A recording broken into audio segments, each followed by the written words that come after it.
കൽപ്പവൃക്ഷങ്ങളുടെ നാടാണല്ലോ കേരളം.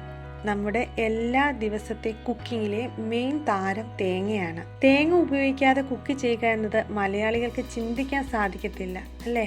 എന്നാൽ തേങ്ങ ചിരണ്ടുക എന്നതും തേങ്ങാ ഫ്ലഷ് ചിരട്ടയ്ക്കുള്ളിൽ നിന്നും വേർതിരിക്കുക എന്നതും അത്ര എളുപ്പമുള്ള ടാസ്ക് അല്ല താനും. വളരെ എളുപ്പത്തിൽ ഇവ രണ്ടും എങ്ങനെ ചെയ്യാൻ സാധിക്കുമെന്ന് ഒന്ന് നോക്കിയാലോ?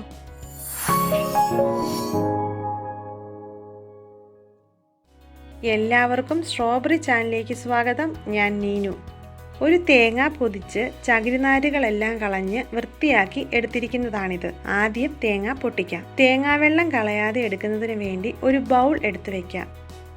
ഇങ്ങനെ പൊട്ടിക്കുന്ന സമയത്ത് ഒരേ സൈസുള്ള 2 പോർഷൻ കിട്ടുന്നതിന് വേണ്ടി ഒരു ട്രിക്ക് പറയാം. 2 കണ്ണ് വായ എന്ന രീതിയിലാണല്ലോ തേങ്ങയുടെ ഒരു സൈഡ് ഇരിക്കുന്നത്. ഈ 2 കണ്ണുകളുടെ ഭാഗം മുകളിലേക്ക് വരുന്നത് പോലെയും റൈറ്റ് സൈഡ് അഭിമുഖമായും പിടിക്കുക. എന്നിട്ട് നടുവിൽ തട്ടിക്കൊടുത്ത് ഉടയ്ക്കുക.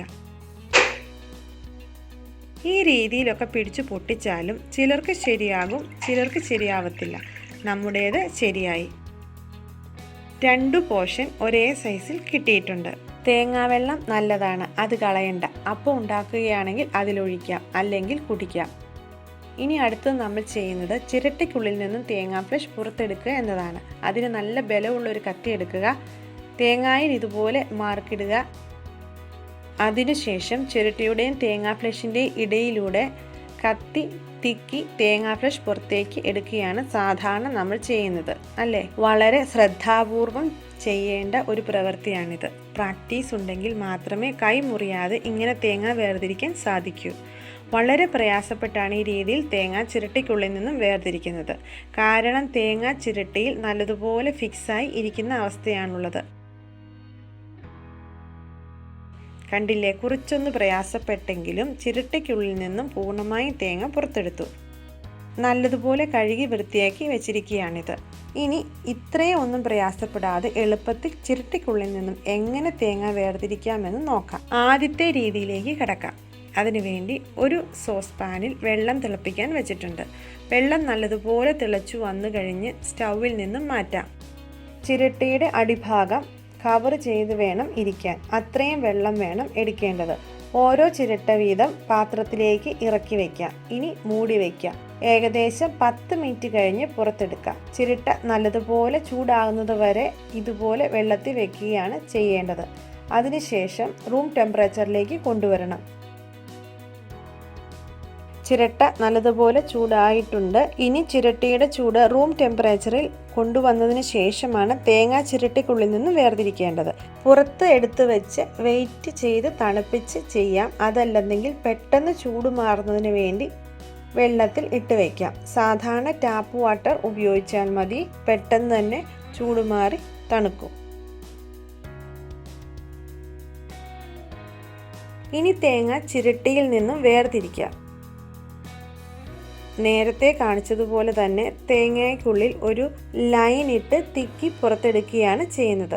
ആദ്യത്തെ മെത്തേഡിൽ വളരെ കഷ്ടപ്പെട്ടാണ് തേങ്ങ പുറത്തെടുത്തതെങ്കിൽ ഇത്തവണ വളരെ ഈസിയായി പെട്ടെന്ന് തന്നെ പുറത്തെടുക്കാൻ കഴിഞ്ഞു.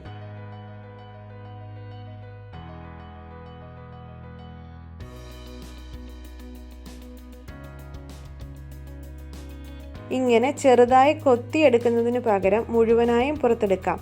അതിനുവേണ്ടി ചിരട്ടയുടെയും തേങ്ങയുടെ ഇടയിൽ കത്തി വച്ച് ചുറ്റി തിക്കി കൊടുക്കാം. ഇതുപോലെ മുഴുവനായി പുറത്ത് എടുക്കാൻ സാധിക്കും. ഇനി രണ്ടാമത്തെ രീതിയിൽ എങ്ങനെയാണ് തേങ്ങ ചിരട്ടയിൽ നിന്നും വേർതിരിക്കുന്നതെന്ന് നോക്കാം. അതിനായി ഉടച്ച തേങ്ങ ഒരു കവറിൽ ഫ്രീസറിൽ വെച്ച് തണുപ്പിക്കണം. കവറിലിട്ട് വയ്ക്കുന്നതിന് കാരണം ഫ്രീസറിൽ വെച്ചിരിക്കുന്ന മറ്റ് ഭക്ഷ്യവസ്തുക്കളുടെ മണവും ടേസ്റ്റും ഒന്നും കിട്ടാതിരിക്കാൻ വേണ്ടിയാണ്. തേങ്ങ മുഴുവനായി വയ്ക്കുമ്പോൾ കൂടുതൽ സമയം തണുക്കാൻ എടുക്കും. എന്നാൽ ഇതുപോലെ ഉടച്ച് വെക്കുകയാണെങ്കിൽ 1 മണിക്കൂറിനുള്ളിൽ തന്നെ തേങ്ങ നല്ലതുപോലെ തണുത്ത് വരും. തന്നെയുമല്ല, തേങ്ങ കണ്ണ് തുളച്ച് തേങ്ങാവെള്ളം പുറത്തെടുത്തില്ലെങ്കിൽ ഐസായി മാറും. ഫ്രീസറിൽ വെച്ച് തണുപ്പിക്കുന്നതിന് ശേഷം തണുപ്പ് പെട്ടെന്ന് മാറ്റാൻ കുറച്ച് വെള്ളത്തിൽ ഇടാം. അതല്ലെങ്കിൽ ഫ്രീസറിൽ നിന്നും പുറത്തെടുത്ത് വെച്ച് തണുപ്പ് മാറാനായി വെയിറ്റ് ചെയ്താലും മതി. തണുപ്പ് മാറി. ഇനി തേങ്ങ പുറത്തെടുക്കാം. ആദ്യത്തെ രീതിയിൽ ചെയ്തതുപോലെ തന്നെയാണ് ചെയ്യേണ്ടത്. ഈ രീതിയിലും തേങ്ങ വളരെ എളുപ്പത്തിൽ ചിരട്ടയ്ക്കുള്ളിൽ നിന്ന് വേർതിരിക്കാം.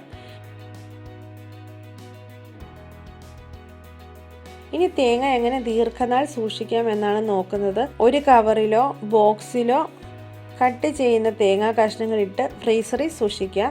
എത്ര കാലം വേണമെങ്കിലും ഇങ്ങനെ കേടുകൂടാതെ ഫ്രീസറിൽ വെച്ച് സൂക്ഷിക്കാം. ആവശ്യമനുസരിച്ച് പുറത്തെടുത്ത് സാധാരണ ടാപ്പ് വെള്ളത്തിൽ ഇട്ട് കഴിഞ്ഞാൽ തണുപ്പ് മാറി സോഫ്റ്റായി വരും. പിന്നീട് ആവശ്യാനുസരണം കട്ട് ചെയ്ത് ഉപയോഗിക്കാം.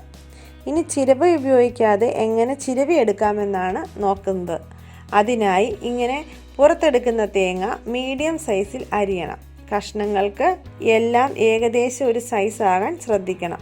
മിക്സിയുടെ ജാറിൽ വെച്ച് അരച്ചെടുക്കുകയാണ് ചെയ്യുന്നത്. ഇങ്ങനെ അരയ്ക്കുന്ന സമയത്ത് ഒരേ സൈസ് ആണെങ്കിൽ ഒരേപോലെ ഒപ്പം ഗ്രേറ്റ് ചെയ്ത് കിട്ടും. മിക്സിയുടെ വലിയ ജാറിൽ ഒരു തേങ്ങ മുഴുവനായും ഇതുപോലെ കട്ട് ചെയ്ത് ഇട്ട് ഗ്രേറ്റ് ചെയ്തെടുക്കാനായിട്ട് സാധിക്കും. ഇവിടെ തേങ്ങ കഷ്ണങ്ങളെല്ലാം കട്ട് ചെയ്ത് കഴിഞ്ഞു. ആവശ്യമെങ്കിൽ ഈ കഷ്ണങ്ങൾ ഒന്ന് വാഷ് ചെയ്യാം. ഞാനിവിടെ എടുത്തിരിക്കുന്ന മിക്സിയുടെ ചെറിയ ജാറാണ്. അതിലേക്ക് 1/4 ഭാഗം വരെ തേങ്ങാ കഷ്ണങ്ങൾ ഇട്ട് നിറയ്ക്കാം. വലിയ ജാറാണ് എടുക്കുന്നതെങ്കിൽ ഒരു തേങ്ങ മുഴുവനായി ഇട്ട് കൊടുക്കാനായിട്ട് സാധിക്കും. അതുപോലെ കൂടുതൽ അരച്ചാലും അരഞ്ഞു പോകാതെ ചിരവിയിൽ ചിരണ്ടുന്ന പോലെയുള്ള ഓളിയത്തിൽ നമുക്ക് കിട്ടുകയും ചെയ്യും. ആദ്യം 5 സെക്കൻഡ് ഒന്ന് അടിക്കുക. പിന്നെ ഒന്ന് മിക്സ് ചെയ്തതിന് ശേഷം ഒന്നുകൂടി 5 സെക്കൻഡ് അരയ്ക്കുക. കൂടുതൽ അരച്ചാൽ മിക്സിയുടെ ചെറിയ ജാറിൽ അരഞ്ഞു പോകാൻ സാധ്യതയുണ്ട്. അതുപോലെ തന്നെ തേങ്ങാ കഷ്ണങ്ങൾ ഏകദേശം ഒരേ സൈസായി കട്ട് ചെയ്യാൻ ശ്രദ്ധിക്കുക.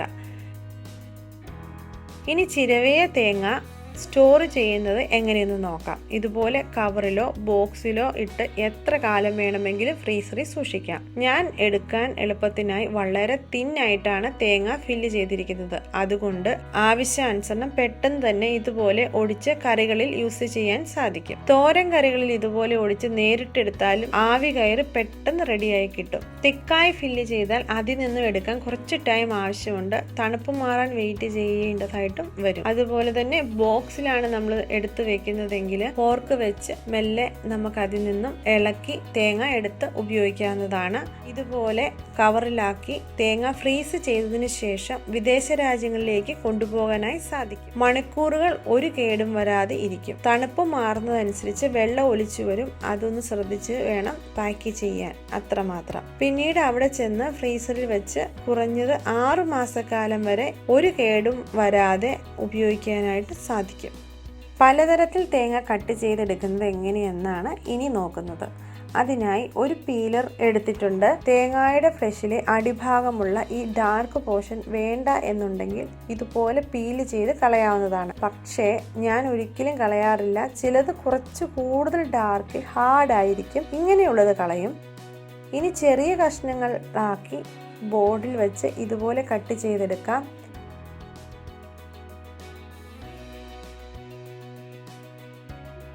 അതല്ലാതെ ഇതുപോലെ ഗ്രേറ്റ് ചെയ്തെടുക്കാം.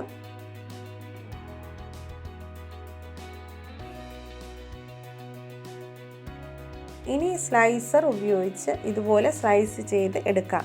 ഇങ്ങനെ പല വിധത്തിൽ ആവശ്യാനുസരണം കട്ട് ചെയ്ത് ഭക്ഷണത്തിൽ ചേർത്ത് ഉപയോഗിക്കാം. നിങ്ങളിൽ കുറച്ചു പേർക്കെങ്കിലും ഈ വീഡിയോ ഉപകാരപ്പെട്ടു എന്ന് വിശ്വസിക്കുകയാണ്. മറ്റൊരു വീഡിയോയുമായി വീണ്ടും കാണാം. നന്ദി, നമസ്കാരം.